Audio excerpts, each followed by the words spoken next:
lights up. It won't be Christmas without any presents. It's so dreadful to be poor. I don't think it's fair for some girls to have plenty of pretty things and for other girls to have nothing at all. We've got father, mother, and each other. We haven't got father and won't have for a long time. Maybe never. Oh, Joe. You know the reason Mother said we're not to have any presents this Christmas? The war's made such a hard winter on everyone, and she thought we shouldn't be spending money on such pleasures when our men in the army are suffering the sun. Oh, yes. It must be very disagreeable to be shot at and have to sleep in a tent and drink out of a tin mug. We can't do much to help, but we ought to do what we can. I'm just afraid sometimes I don't. We've each got $1. I don't think the army would be helped much by that.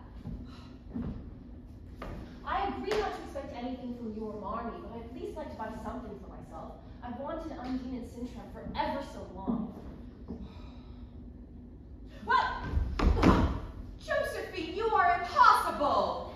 I plan to spend mine on music. If only we had a nice piano. I want to get a new box of drawing pencils for myself. I really need them. Well, Marnie said we didn't have to give everything this year. We should at least have a little fun. I think we should buy one thing for ourselves. I think we work hard enough to deserve it. I know I do teaching all those tiresome children all day. Yeah, at least you don't have to be a governess, Joe. You don't have half as hard a time as I do being stuck up with a stuffy old lady like Aunt March. Every time I find an interesting book to read, she starts calling, Josephine! Josephine! And I have to help her wind guard and wash the poodle! I don't think any of you suffer nearly as much as I do. You don't have to go to school with them pertinent little girls who laugh at your dresses and label your father if he isn't rich. If you mean like Belle, I'd say so, and not talk about labels as if Papa were a pickleball. I know what I mean, and you needn't be satirical about it. It's proper to use elegant words and improve your vocabulary. Joe uses such slang. Elegant words. I like good, strong words that mean something. Don't whistle, Joe. It's boyish. I know, that's why I do it. I detest rude, unladylike girls. And I hate affected, fimity little school children. Now don't peck at one another. Oh, Amy's always trying to be so elegant. She's even starting wearing clothespin on her nose before she goes to bed. My nose wouldn't be so flat and unaristocratic if you hadn't dropped me in a coal hog when I was little. Remember Joe and Amy? Little birds in her nest agree. But really, Joe, you're getting all too boyish now. You ought to remember that you're getting grown now tighter hair and you're so tall. You ought to remember you are a young lady. I am not a young lady, and being so when wearing my hair up makes me one I'll wear in 2 tails till I'm 20. I hate to think I've got to grow up and be a lady and wear stuffy gowns and be prim. It's bad enough to be a girl anyway.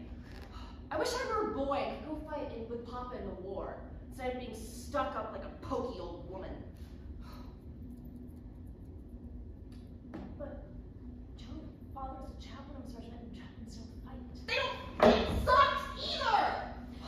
Poor Joe, but it simply can't be helped. So you must be content with having a boyish name and playing brother to us sisters. And as for you, Amy, you're getting all too particular and prim. I like your nice manners, but your absurd words are just as bad as Joe's slang. You ought to take care or you'll grow into an effective little goose. Oh, I forgot to bring Marnie's slippers in. I'll get it.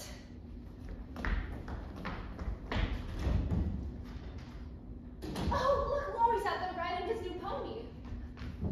Oh, he's a perfect little cyclops, isn't he? How can you say that when he's got both his eyes? I didn't say anything about his eyes. I don't see why you get fired up so just because I admire his riding. You mean a centaur, not a cyclops. Anyway, he's out with his new pony. He is where? Laurie! Laurie! Can I have that ride now? Joe, you mustn't shout so. How else am I meant to make him hear me? All right, I'll be there in a minute.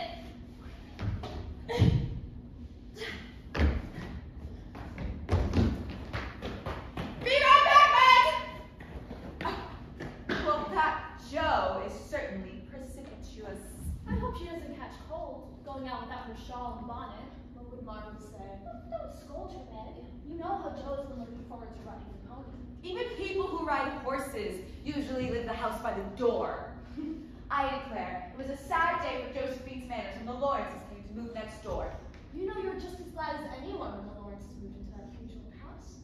Plus, Margaret thinks it's good for us to have some fun with the boy our own age since we have no brothers, and Oh, Mr. Warren is such a good friend of Father's. Well, I just meant It that. must be so very lonely to live in such a big house with no father and mother, only a grandfather and a tutor. I think it'd be wonderful. Why, Amy? To have a tutor like Mr. Brooks and to not have to go to school, I mean.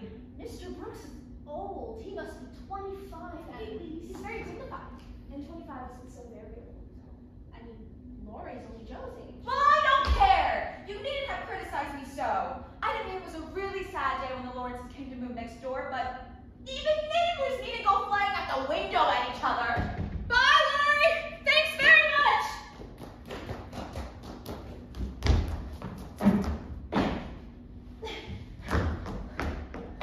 Look at what Laurie gave me. Real actor's boots for our Christmas play. Where did Laurie get actor's boots? He has a friend who has a friend who knows an actor. I declare, it was a wonderful day when Laurie and his grandfather moved in next door. I think the boots are simply fluffy.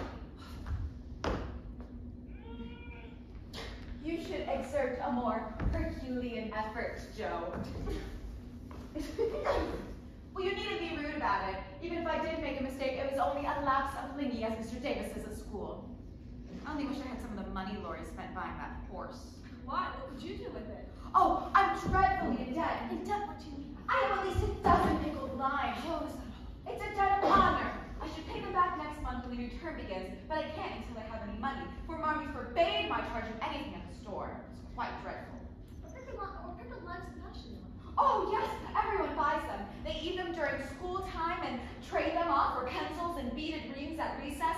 If one girl likes another, she gives her a lime. If she's mad at her, she eats one right before her and doesn't even offer her a bite. They treat by turns. I've had ever so many and I haven't returned to any of them. How much will pay your debt off?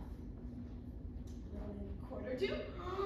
And leave some over for a treat for you? Do you really think it's fair? Yes, since it is a debt of honor.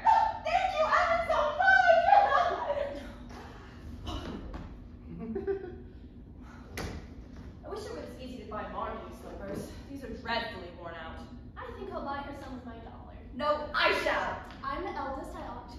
No, I'm the man in the house since father went away, and he told me to take extra special care of Marmee, so I will do it. I'll tell you what, let's each get something for Marmee for Christmas and not get anything for ourselves. Good on you, Bethy. Now what shall we get? I shall get her a nice pair of gloves. Army boots, best to be had. Some handkerchiefs, all hemmed. I'll get her a small bottle of cologne. It won't cost very much, and I'll have enough to buy my drawing. She likes cologne. Let's each let Marmee think we're buying